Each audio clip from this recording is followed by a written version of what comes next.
Vamos a empezar hoy entonces con una introducción a la Biblia. No sé por qué a mí siempre esta materia me ha llamado mucho la atención. Teológicamente se llama bibliología. Bibliología, algunos otros lo llaman canónica. Bibliología o canónica es el nombre que teológicamente se le da al estudio de las Sagradas Escrituras. Ocupa dentro de la teología sistemática, y entiéndase teología sistemática, aquel estudio que se obtiene de los grandes temas de la Biblia de una manera ordenada, y siempre empieza por bibliología. Cuando ustedes arrancan, cuando ustedes miran la confesión de fe, que es un estudio sistemático de la fe, ustedes se dan cuenta que arranca por las Sagradas Escrituras. Así que, hermanos, es bueno que el pueblo del Señor sea un pueblo entendido en la Biblia. Yo creo que todo lo que está pasando en el tiempo de hoy está pasando porque la iglesia no es una iglesia entendida en la palabra del Señor. Así que yo oro para que esta iglesia sea una iglesia muy entendida en la palabra del Señor, que comprenda la Biblia, que lea la Biblia y que estudie la Biblia. Son múltiples los estragos ocasionados por el sistema religioso que gobierna y domina este mundo. Son múltiples.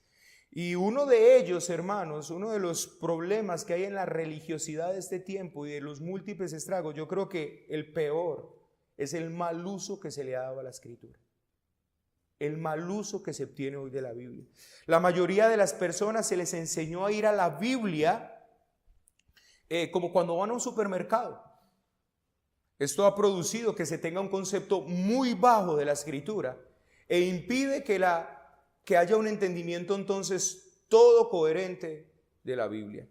Podríamos llamarlo Biblia a la carta, es lo que podríamos decir, como Biblia a la carta. Yo elijo el menú, yo decido qué me gusta, qué no me gusta, qué como, qué no como. Y el problema con esto, hermanos, es que este corazón es claramente un corazón incrédulo. Y el corazón incrédulo siempre va a elegir aquellas cosas que no le hagan sentir mal. Ese es el problema. Hay muchas cosas en la Biblia que no te hacen sentir mal. Hay muchas cosas en la Biblia como que sacado de contexto y todo eso como que parece por el contrario que te eleva, que te pone como lo más importante de esta tierra. Y esos son los textos que lamentablemente hoy se usan en este mundo religioso en el que nosotros nos encontramos. La gente no está viendo la Biblia como un todo, sino que es un menú que yo escojo, qué me sirvo, qué no me sirvo, qué como y qué no como. Y por eso es que creo, hermano, el declive de lo que está pasando en la religiosidad de este tiempo. Más o menos mírelo de la siguiente manera, hermano. Cuando usted mira el declive en que iba Israel, el declive que tenía Israel estaba conectado directamente con el alejamiento de Israel a la palabra del Señor. ¿Qué pasa cuando en el periodo de Josías creo que era el sacerdote Hilcías, encontró el libro de la ley perdido?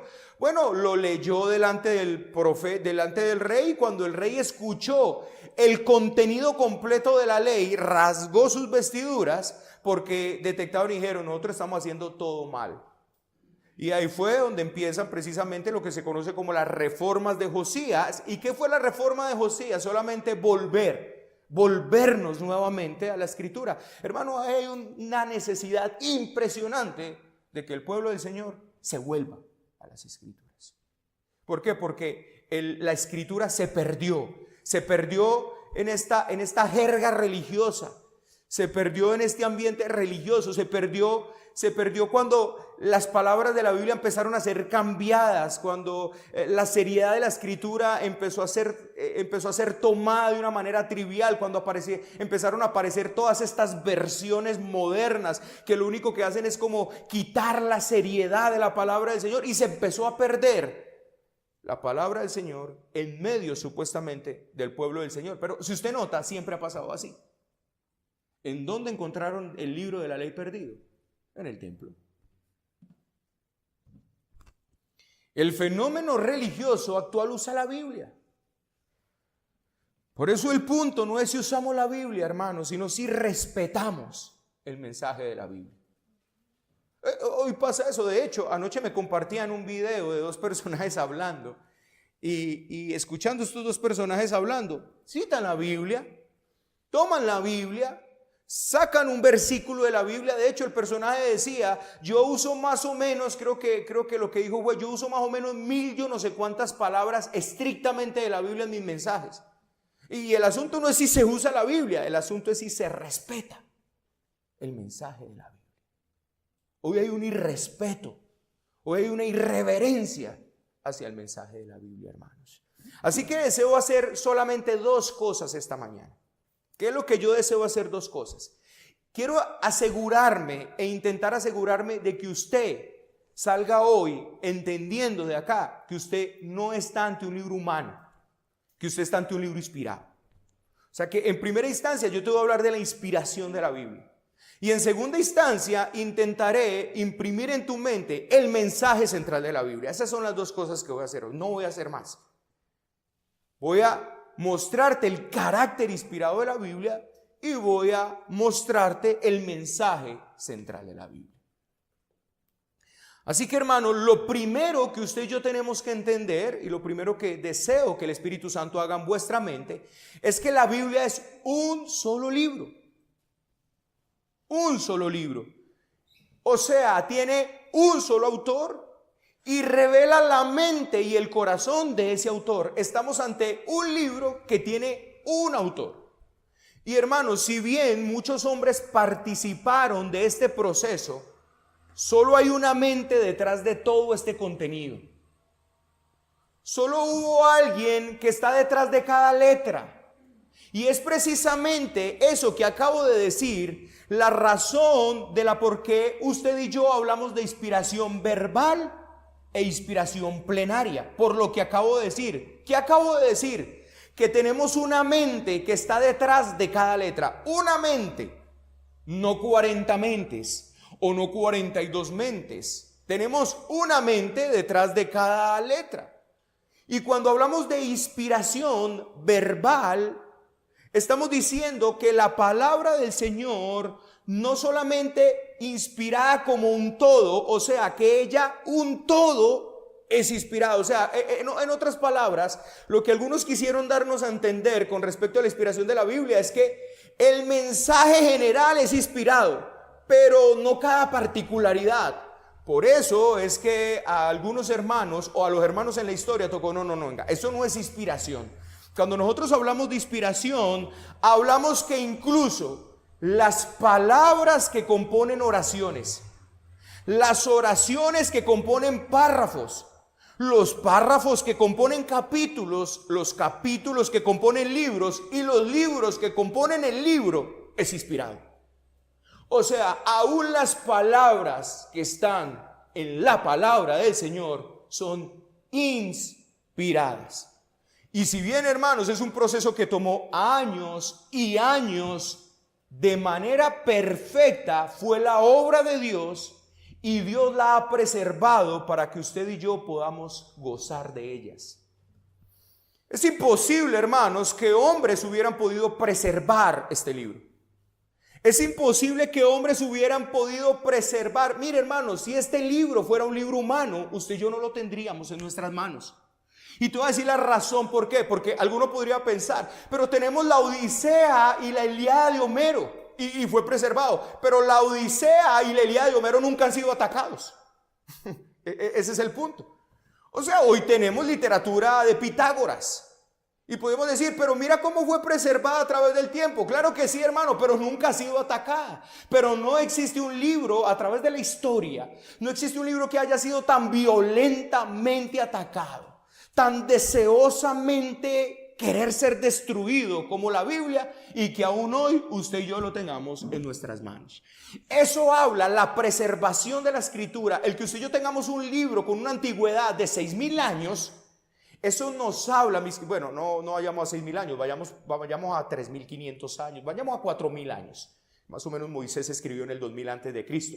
Que usted y yo tengamos un libro, hermanos, que tiene 4000 años de antigüedad, pero que un libro que ha sido y ha querido el mundo completamente destruirlo por completo, y que usted y yo lo tengamos en nuestras manos. Y no solamente en nuestras manos, sino que sea el libro que haya sido distribuido en más idiomas, no solamente en idiomas, sino en dialectos, que haya sido traducido a esos dialectos. Hermano, estamos hablando ante un libro que no es de composición humana, que no es de naturaleza humana, sino divina. Y yo quiero que usted medite en eso, porque a veces cuando nosotros meditamos en estas cosas que empiezan a parecer lógicas, usted sí afirma en la fe. Solamente piense en eso, hermano. Piense cuando Domiciano intentó y quemó y quiso quemar toda la literatura que para ese momento había. Y piense en lo siguiente, hermano, piense en la literatura evangélica, en la literatura cristiana, y ahora piense en esto, piense que para ese momento no había imprenta,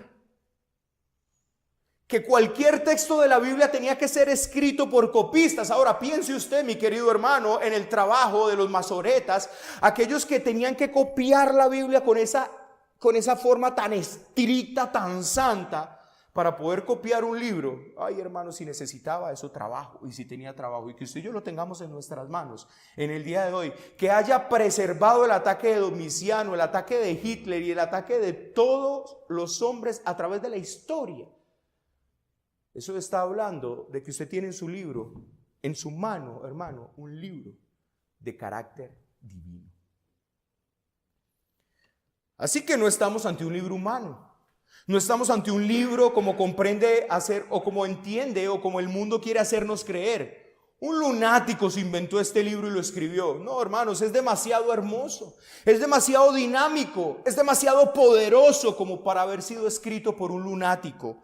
Es la misma mente de Dios detrás de cada enseñanza.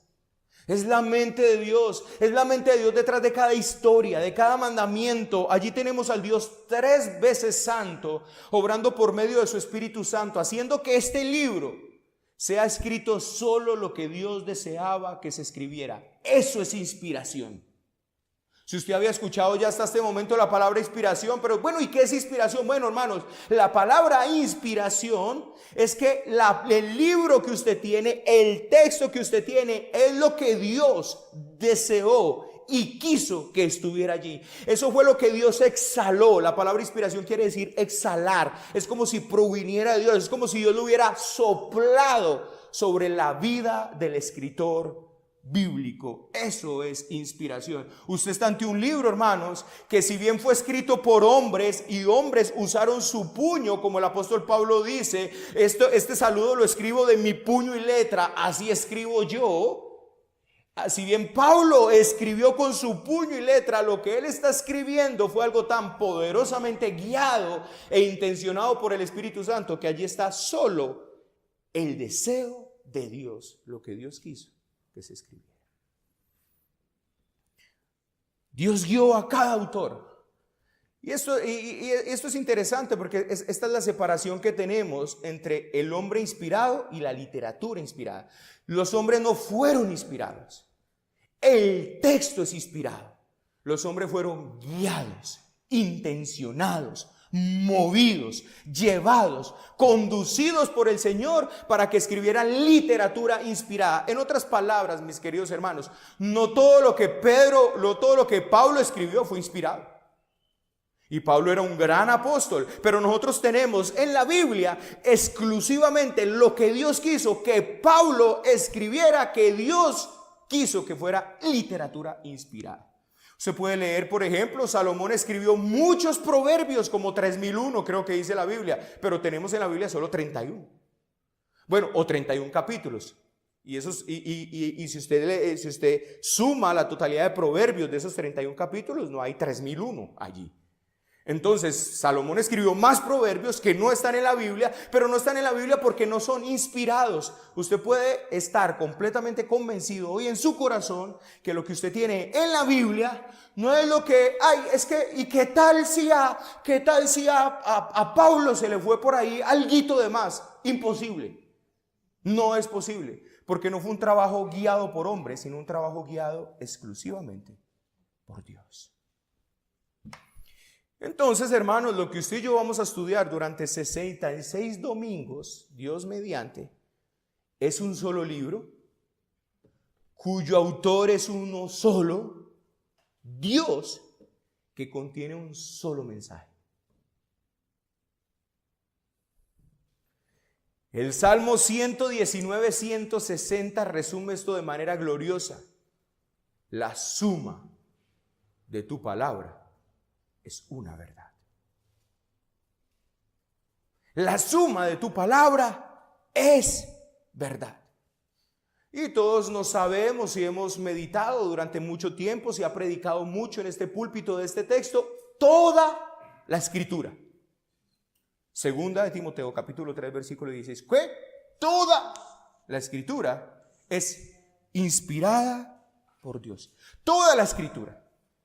No una parte, toda la Escritura. Y si el hermano Pablo está diciendo toda la Escritura es inspirada por Dios, está diciendo todo lo que ustedes tienen en este momento. Y es interesante que Pablo para ese momento, hermanos, estaba hablando de la Escritura veterotestamentaria. O sea, estaba hablando de la Escritura del Antiguo Testamento. Él está diciendo todo el canon que ustedes tienen ahí, desde Génesis hasta Malaquías, en el orden que nosotros tenemos, todo él es inspirado por Dios. O sea, no hay allí nada de hombres. Así que tanto el Antiguo y el Nuevo Testamento debe llenarnos del mismo gozo y deseo. Entonces, tiene que desaparecer ya, ante esto que les he dicho, hermanos, tiene que desaparecer de nosotros ese vicio o deseo de cercenar la Escritura. O sea, de hacerla ver como si fuera una cantidad de historias desconectadas, como si no tuvieran nada que ver la una con la otra. Y de hecho, este es el craso error del dispensacionalismo. Este es el craso error del pensamiento dispensacional con su rígido verticalismo. Y déjeme, yo le explico esto. El problema, usted lo puede notar acá. Tenemos una historia desde la creación al diluvio. Otra historia, desde la creación a la caída. Otra desde la caída hasta el diluvio. Otra desde el diluvio a Abraham. Otra desde Abraham a Egipto. Otra desde Egipto hasta Jesucristo. Otra de Jesucristo hasta el tiempo en que empieza el milenio y después del milenio al final. Usted puede notar allí, hermanos, el problema que tiene el dispensacionalismo. ¿Por qué? Porque nos hace ver como si fueran historias completamente desconectadas lo uno de lo otro. Lo que pasó allí desde la creación hasta la caída, allá se quedó. Lo que pasa desde la caída hasta el diluvio, ahí se quedó. Lo que pasó el diluvio a Abraham, ahí se quedó. Han sido nuevas etapas y eso ha hecho, hermanos, que nosotros no podamos ver la Biblia como un todo, como una sola historia, desde Génesis hasta Apocalipsis, desde la creación hasta la venida de nuestro Señor Jesucristo. Pero la Biblia, como usted lo estará viendo, como cada expositor que está acá tendrá la responsabilidad de mostrarle cómo es un solo mensaje, cómo está mostrando un solo deseo desde el principio hasta el fin. Porque toda fue inspirada por Dios. Ahora, ¿cuál es entonces el mensaje central de la Biblia? ¿Cuál es el mensaje central de la Biblia? Si bien, como pueden notar los que estuvieron en bibliología, pasé muchas cosas por alto de bibliología, porque no es una clase de bibliología. Lo que usted debe saber en este momento, hermanos, es que usted tiene en sus manos un libro inspirado, un libro que no es de naturaleza humana, un libro que tiene solo un autor, que hay una mente detrás de él. Y ahora, hermano, entonces, ¿cuál es la historia central de la Biblia? ¿Qué es lo que la Biblia está contando? En días pasados yo les envié a ustedes una reflexión que se llamó El deseo de Dios, si ustedes lo recuerdan. Y si lo recuerdan, está basado en el texto de Tesalonicenses 4. Donde dice, porque la voluntad de Dios es vuestra santificación. Ahora, la palabra voluntad puede traducirse como deseo o lo que Dios quiere. Así que el texto dice, lo que Dios quiere es la santificación de un pueblo. Por eso, hermanos, es importante acotar esto acá. Ese siempre ha sido el deseo de Dios. El deseo de Dios siempre ha sido tener un pueblo apartado. Así que quisiéramos que analizáramos la historia de la humanidad y comienza con la manifestación de ese deseo de Dios. ¿Cuál fue la manifestación del deseo de Dios a Adán? Adán, quiero que llenes la tierra y quiero que la gobiernes y que la tierra se llene de personas. Ese siempre fue el deseo de Dios. ¿Y qué había detrás de esa orden que Dios le dio a Adán? Bueno, la orden que Dios le dio a Adán era que llenara todo para que toda la tierra se llenara de la gloria de Dios.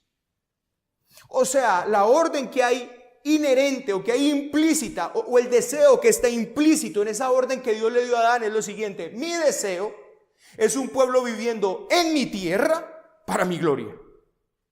Ese fue el deseo de Dios.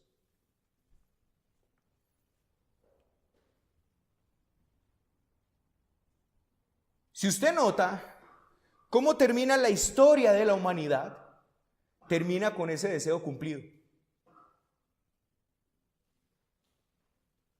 ¿Cómo termina la historia de la humanidad?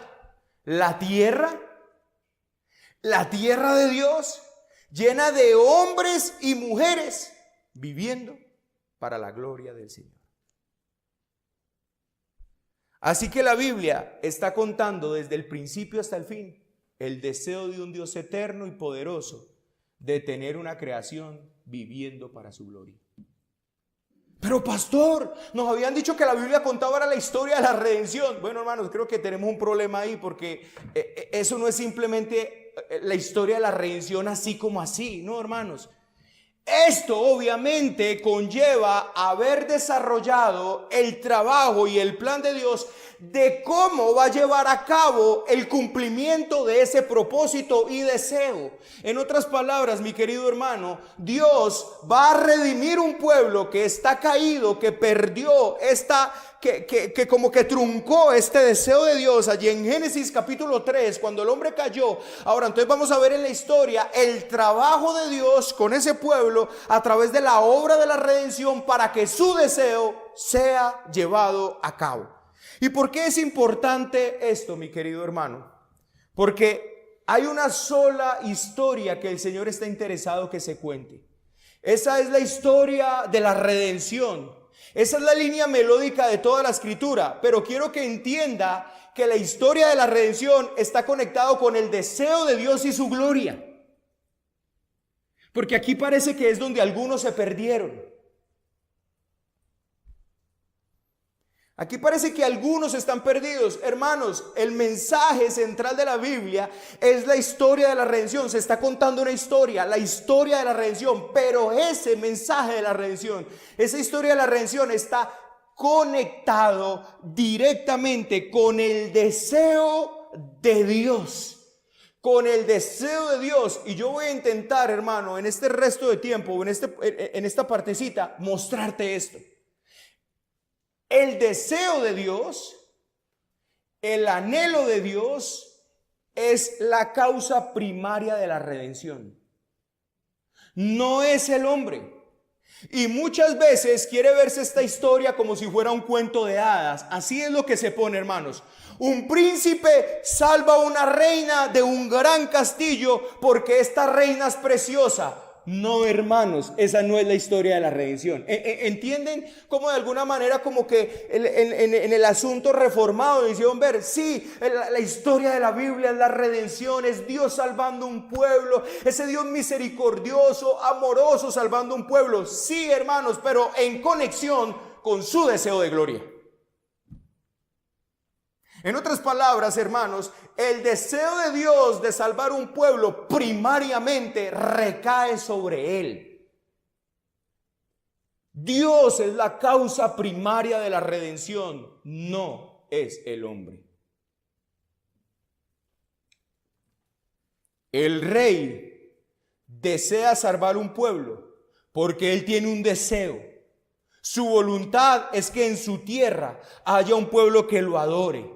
Un pueblo que le rinda gloria, un pueblo que le honre. Así que en la historia de la redención, la causa es Dios y el final es Dios. El hombre es solamente el beneficiario del deseo de Dios.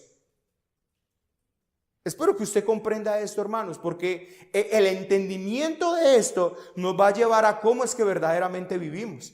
Y yo entiendo por qué en este mundo evangélico, y tengo que nombrarlo de esa manera, reformado, se está viviendo como se está viviendo. Porque el hombre se vino a entronar y parece que él es la causa primaria de la redención.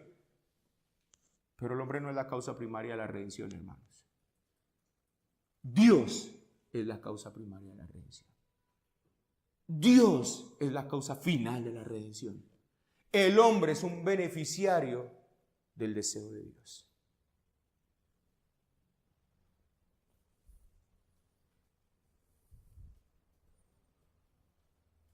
Es como si usted, hermano, es como si usted, va a intentar darle un ejemplo a esto. Es como si usted tuviera una gran hacienda y usted tuviera un deseo. Quiero ver esta gran hacienda, quiero verla llena de animales hermosos. Ese es su deseo. Tiene una gran hacienda. Entonces hace un corral para ciertos animales, hace un corral para ciertos animales, hace un corral para ciertos animales. Su deseo, yo quiero ver esta. Yo deseo verla. Quiero llegar y quiero regocijarme viendo esta cosa llena. ¿Qué hace usted después? Entonces organiza toda su hacienda y después trae los animales que usted quiere ver allí en su hacienda. Bueno, hermano, esto es lo que Dios hizo. Él tiene un gran deseo de llenar la tierra para su gloria. Pero resulta que nada inmundo o impuro entrará en su hacienda. Entonces él, ¿qué hace? Inmediatamente va a trabajar en un pueblo que tiene que purificarlo, que tiene que lavarlo, que tiene que redimirlo, que tiene que trabajar en él para ponerlo en su hacienda. Ellos no son la causa primaria, el deseo de él, lo que él quiere es la causa primaria. Ellos son beneficiarios de esta hacienda, beneficiarios del dueño de esta hacienda que quiere venir a traerlos acá. ¿Me estoy haciendo entender?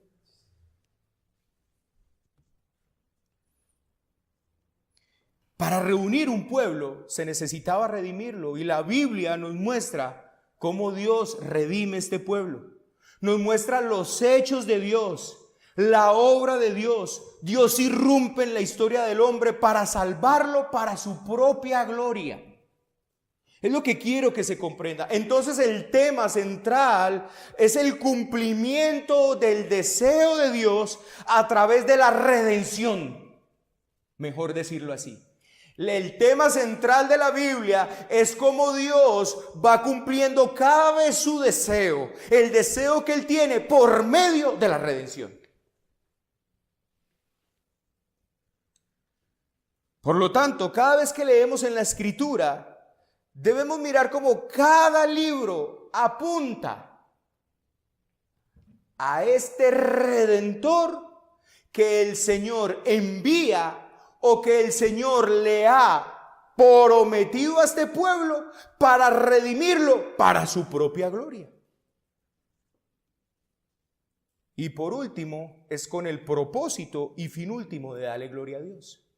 No quiero decir con esto, hermanos, que la Biblia solo contiene la historia de la redención. Hermano, en la Biblia tenemos sabiduría, en la Biblia tenemos verdad, tenemos consejo. Y si bien la palabra de Dios es nuestra guía, debemos buscar en la Escritura es el conocimiento de este Dios santo que se ha revelado, que se revela en ella y que muestra cómo Él, en el cumplimiento de lo que Él quiso en un principio, nada lo va a truncar y al final se va a llevar a cabo por medio de la obra de un Redentor, trayendo a ese pueblo que Él desde un principio quiso que se trajera y llenara la tierra.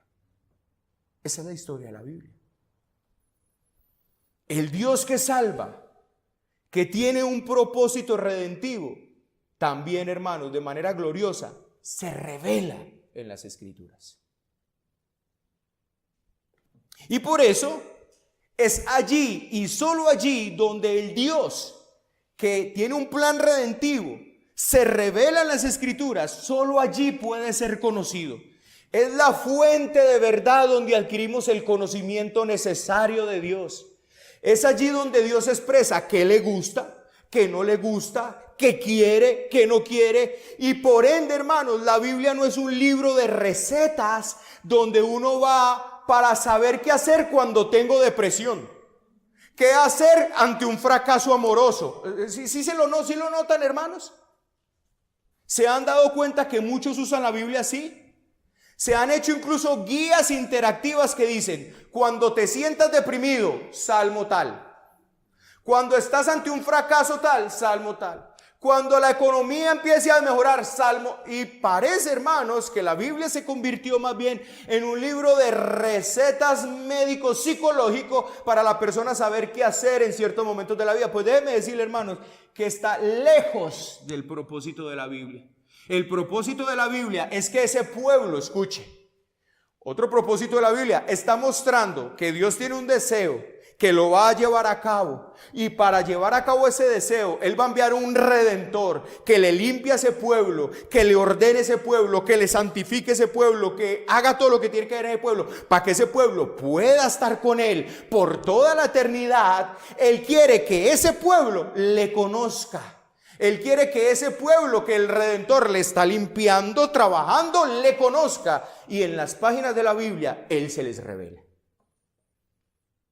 Estoy intentando mostrarte lo esencial de la Escritura, hermanos.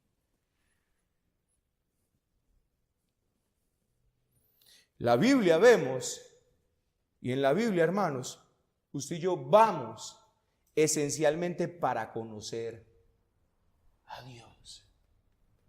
Es el conocimiento de Dios que nos permite saber qué hacer en cada una de las circunstancias que enfrentamos. No eso que No esa guía interactiva que nos han dado.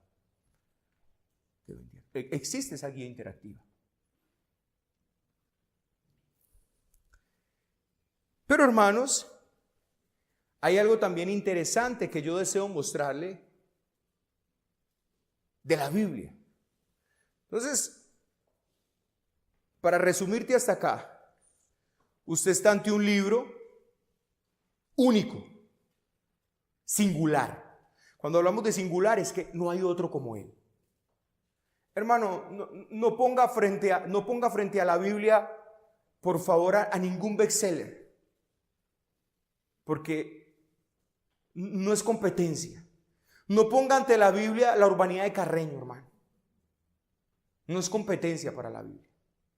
La Biblia es singular, es único en su especie, es el único porque es el único libro de Dios. Es el único libro cuya mente es Dios. Es el único libro que ha podido preservarse a través de 4,000 años, que usted y yo lo tengamos en nuestras manos, en prácticamente todos los idiomas, y que ha soportado todos los embates del infierno contra él. Ese es el libro que usted y yo tenemos, deberíamos honrarlo. Y sin contarle todo lo que nuestros hermanos tuvieron que sufrir para que usted y yo pudiéramos tener el libro en la mano. Hombres dieron vidas, mejor dicho, ustedes han leído el pasaje que dice: daré vidas por ustedes. Bueno, hermanos, Dios, pensando en la generación futura, en usted y yo, que tuviéramos la Biblia en nuestras manos, Dios dio vida por eso. Dios dio vidas por eso. El hermano William Tyndale, que tradujo la Biblia al inglés, murió. El hermano John Wycliffe, que tradujo la Biblia al inglés del pueblo, al inglés del populacho, para que la gente lo tuviera, murió, y después de que murió lo declararon hereje, exhumaron sus huesos y los quemaron en señal de que iba para el infierno. Nuestro hermano Casiodoro de Reina, ¿se recuerdan todo lo que tuvo que sufrir? De hecho, el libro de Hebreos que nosotros tenemos, creo, en la 1960, no es el libro traducido directamente del hermano Casiodoro de Reina desde el griego al español, sino que él tomó el libro de la Vulgata Latina, porque en una huida que lo estaban persiguiendo, perdió el rollo de Hebreos. Amados hermanos, usted y yo estamos ante un libro único y singular. Quiero que sepa eso. ¿Pero qué está contando este libro? Bueno, este libro está mostrando desde un principio que Dios tiene un deseo. ¿Cuál es el deseo de Dios? Él quiere que su tierra esté llena con un pueblo diferente a todos los pueblos. Y este fue el deseo al principio, pero Adán falló en cumplir ese deseo al Señor. Se introdujo el pecado y parece que el deseo de Dios se vería truncado ahorita. Parece que el deseo de Dios ya no se llevaría a cabo. Pero entonces el Señor le hace a sí mismo la promesa y empieza la obra de la redención, el trabajo de la redención. ¿Cuál es el trabajo de la redención?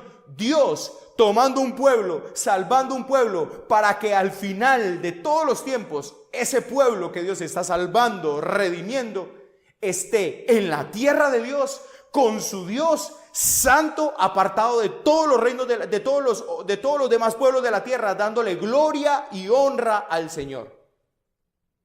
Y mientras el Señor trabaja esa obra de la redención, el Señor se revela y se da a conocer a su pueblo. Por eso, hermanos, usted debe saber una cosa: solo el pueblo redimido puede conocer al Señor.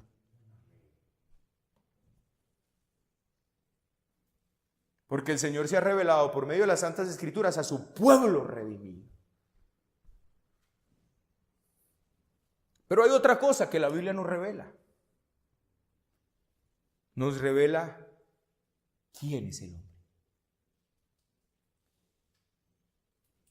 Entonces, cuando vamos a la Escritura, el hombre no solo conoce a Dios, sino que se conoce a sí mismo.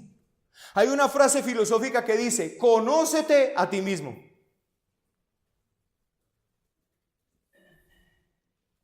Pero el conocimiento que el hombre necesita de sí mismo no es el conocimiento de nuestra composición biológica, sino nuestra composición ontológica. Hermanos, el hombre necesita conocer esencialmente quién es. Y esto solo se logra por las Escrituras.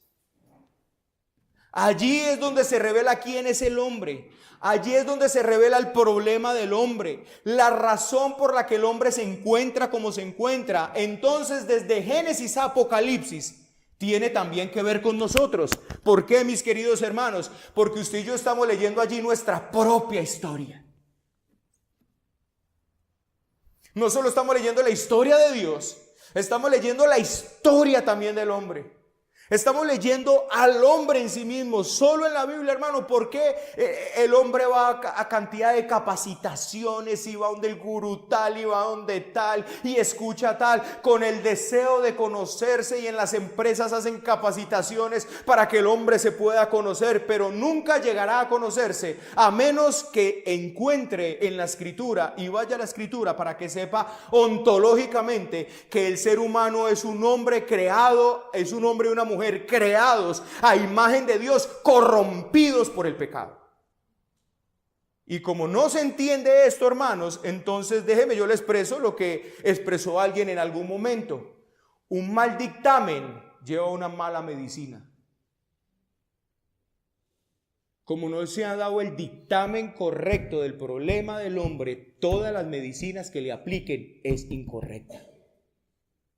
Este mundo no tiene la medicina para el hombre, y le da una, y le da otra, y le da otra, y le da acetaminofén, y le da ibuprofeno, y le da aquí, y le da aquí, y le da aquí, y el hombre no se mejora. ¿Y por qué no se mejora? Porque no lo han diagnosticado correctamente. La Biblia lo diagnostica perfectamente.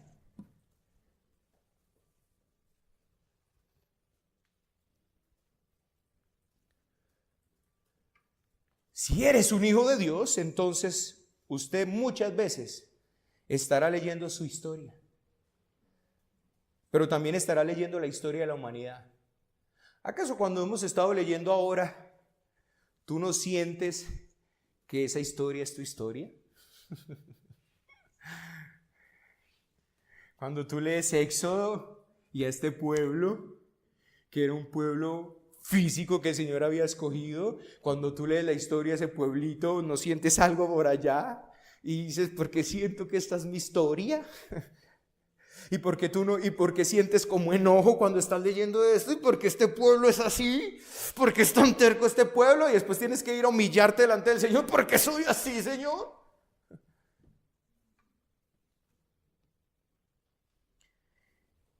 Así que, hermanos, nos está mostrando cómo Dios va a cumplir su deseo por medio de un plan redentivo, por medio de un glorioso Redentor al que apunta las Escrituras, pero nos está también mostrando quién es el hombre y por qué hay que redimirlo.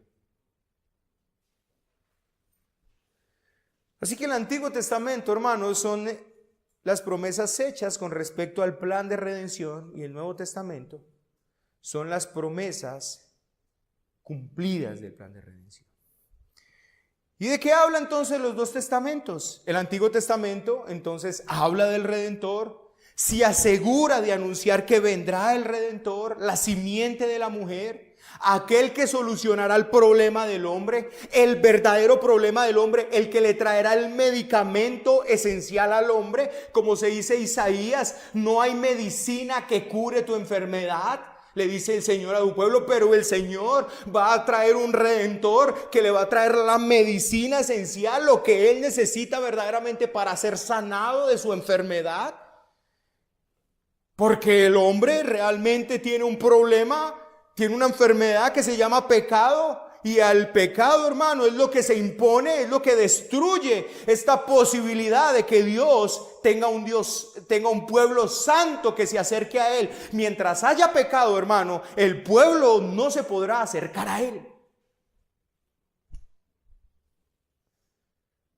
Así que, hermanos, el Nuevo Testamento entonces le da nombre a ese Redentor. El Nuevo Testamento muestra lo que hizo, lo que está haciendo y lo que hará para que este pueblo sea libertado, completamente apartado, para darle gloria, honra a su Señor. Pero una vez que el trabajo de este Redentor haya completado, que es sujetar todo debajo de sus pies, Él entregará todo al Padre. Así que es como si el Señor expresara esto: Padre, tú me diste una tarea, redimir un pueblo, trabajar en ese pueblo hasta limpiarlo, hacerlo santo, apartado de todos tus enemigos. Esa tarea la he terminado, la he completado. Y el Señor, ¿qué hará? Cogerá todo ese pueblo y se lo entregará al Señor. Señor, mira, este es tu pueblo, deleítate con tu pueblo. El deseo que tú tenías de tener un pueblo que llenara la tierra, yo como segundo Adán completé ese deseo que tú quieres. Esa es la historia de la Biblia. Así que me fascina como 1 Corintios capítulo 15 lo dice, hermanos. 1 Corintios capítulo 15 verso 24. Dice, luego el fin, cuando entregue el reino al Dios y Padre, cuando haya suprimido toda autoridad y toda potencia y todo dominio, porque es preciso que Él reine hasta que haya puesto a todos sus enemigos debajo de sus pies. Porque todas las cosas se sujetaron debajo de sus pies. Y cuando dice todas las cosas le han sido sujetas a Él, claramente exceptúa a aquel que sujetó todas las cosas a Él, para que luego, cuando todas las cosas le estén sujetas a Cristo, entonces el Hijo mismo también se sujetará a Él en todas las cosas, para que Dios sea todo en todos. Ese pasaje, hermanos, impresionante.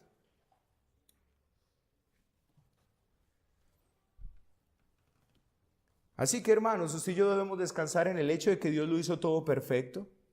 Tenemos que ver la Biblia, hermanos, como este desarrollo glorioso de un plan de Dios por medio de un Redentor para un pueblo, mientras este pueblo le conoce. Y usted puede ver entonces, hermanos, los efectos perversos de lo que pasó con Adán, pero puede ver los efectos gloriosos de lo que Cristo hizo.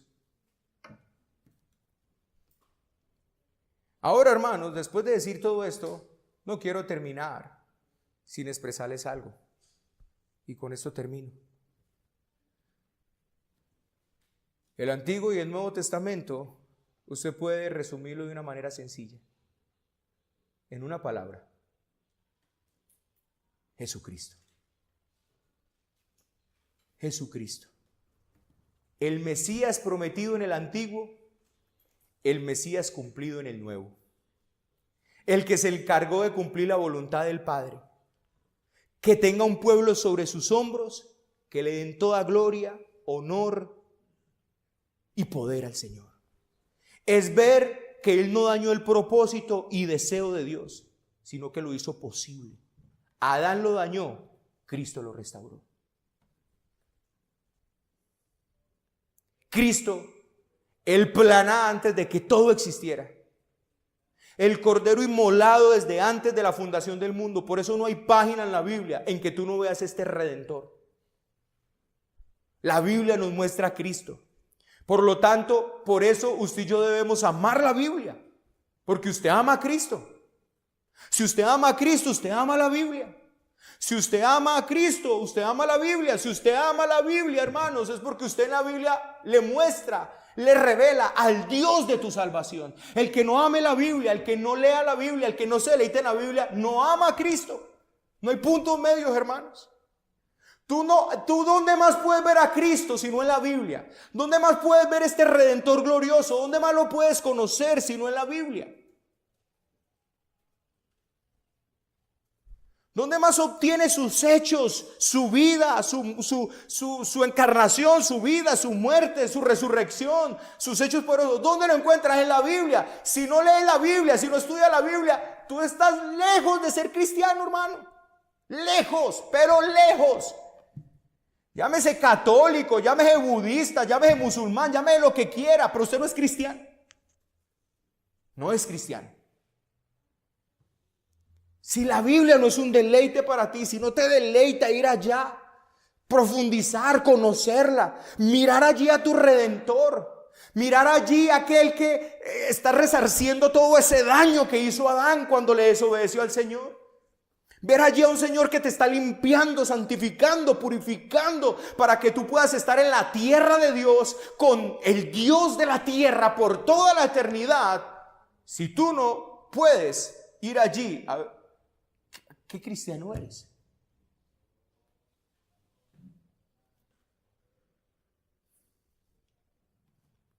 Amamos la Biblia porque leemos en ella los hechos de Dios para salvar un pueblo que no tenía ni la más mínima oportunidad de salvación. Por eso sí yo amamos y amamos la palabra.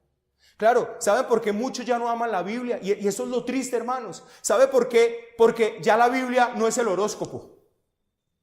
Ay, qué pesar, nos quitaron lo bonito que era la Biblia, que yo venía a ver cómo me iba a ir en este día.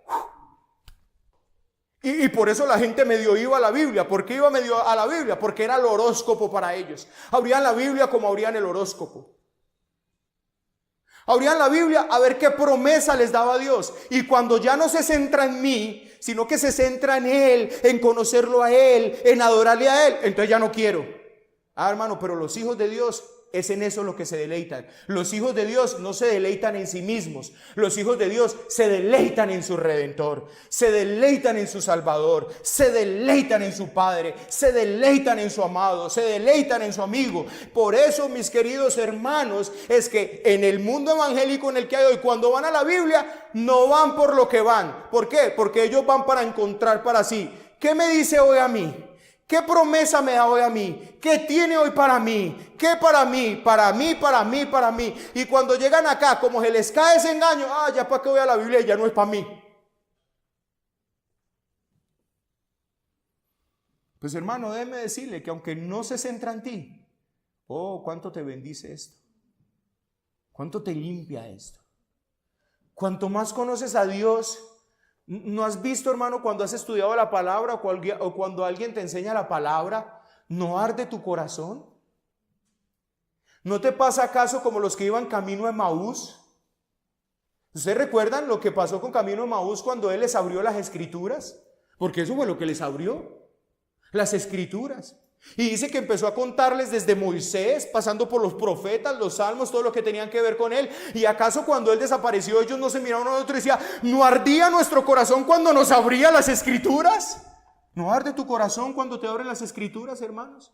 ¿No arde tu corazón cuando un predicador aquí te enseña y hallas esas verdades? ¿No arde tu corazón? No tenéis nada que ver con Cristo. Si vuestro corazón no arde con eso.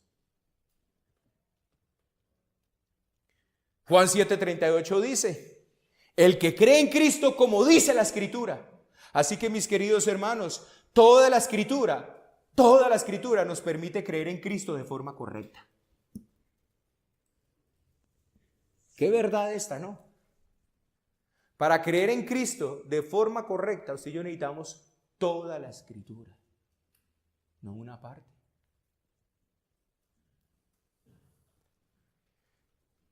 Así que querer conocer a Cristo sin todo el consejo de la Escritura es una tarea perdida. Toda la Escritura nos revela a Cristo, el Redentor, el Salvador de manera completa, mientras ella toda nos lava, nos purifica. Qué bendito que es ese libro, hermanos. Qué bendito que es ese libro. Por ende, a nivel de aplicación, quiero decirte una cosa. Hermano, no hay nada en la vida de un creyente que Dios vaya a hacer en la vida de un creyente que esté separado de la palabra y de la oración. Es por medio de la palabra del Señor que el Señor lava, purifica, santifica a ese pueblo. La tarea la tarea del Cristo Redentor que murió en la cruz del Calvario para redimir un pueblo, para perdonarlo, para hacerlo apto para estar en la presencia de ese Dios por toda la eternidad. Él mismo, según Efesios, lava a su pueblo por medio de su palabra. Él continúa haciendo eso, lavándonos por medio de su palabra, para que un día usted y yo podamos estar en la tierra de Dios, con el Dios de la tierra, adorándolo y cumpliendo su deseo. ¿Cuál? Que el Señor mire toda la tierra nueva, los cielos nuevos, llena de lo que Él le dijo a Adán. Adán, llena la tierra y que todos me ven la gloria. Un día eso va a pasar, pero no en Adán, sino en Cristo. Toda la tierra llena de hombres y mujeres que fueron limpiados, que fueron redimidos por el Redentor glorioso y limpiados por medio de esta palabra día a día por la obra gloriosa del Espíritu Santo. Ellos y solo ellos estarán en la tierra de Dios, con su Dios por toda la eternidad, cumpliendo el deseo de Dios. Eso es lo que la Biblia nos enseña, hermanos. Gracias, Señor, por tu misericordia, por tu gracia, con este pueblo, Señor, que no lo merecía.